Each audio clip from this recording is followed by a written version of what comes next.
مسألة مؤتمر والبوال السويدية وحنو ملينيا مقولدي هراء مؤتمر كاتشوكتي بان شوغين وكوا كلا عصبا يمادا مسألة waxay ka farcamaysaa ninkaaga kaliya waxa oranay nin ajnabihi weysada ma iga jabiya taabashada oo taabanayo مسألة خلافية وعلماء isku khilaafeen lamsiga ma waxa lagu xambaarayaa quraanka lagu tilmaamay taabasho gacanta mise waxa lagu xambaarayaa taabashada in looga jeedo galmo iyo jimaac fahamkii saxaabada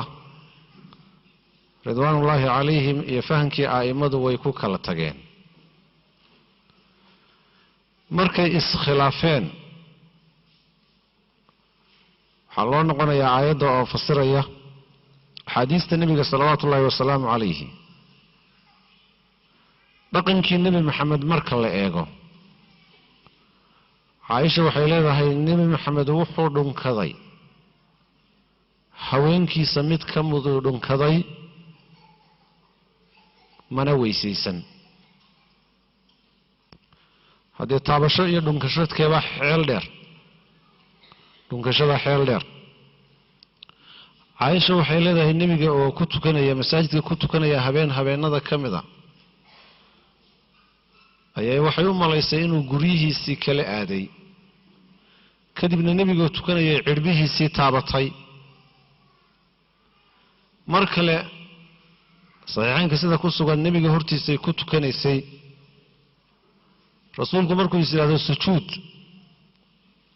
لغيه هذا وحي النبي صلوات الله والسلام عليه ميشو كسجود لها مركو قندو فنيا النبي مركا سان لغها كلابا يبيتر حديثتا يا دلدا مركا لا ايغو taabashada يعني labadii qof jirkooda uu istaabto weysadii ma jabinayo القول الراجح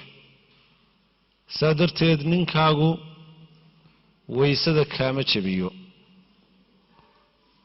عبد الله بن عباس وقتيgiisii baa taabiciintu isku khilaafeen nimankii carabta ahaa waxay yiraahdeen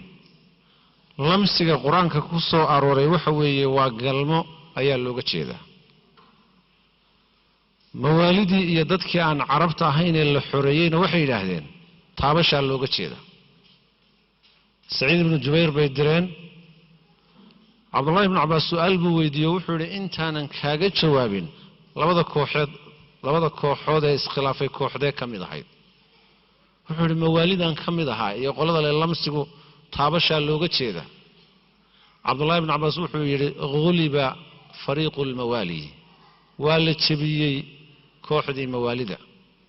wallahu a'lam marka ninkaagu weysada kaama jabiyo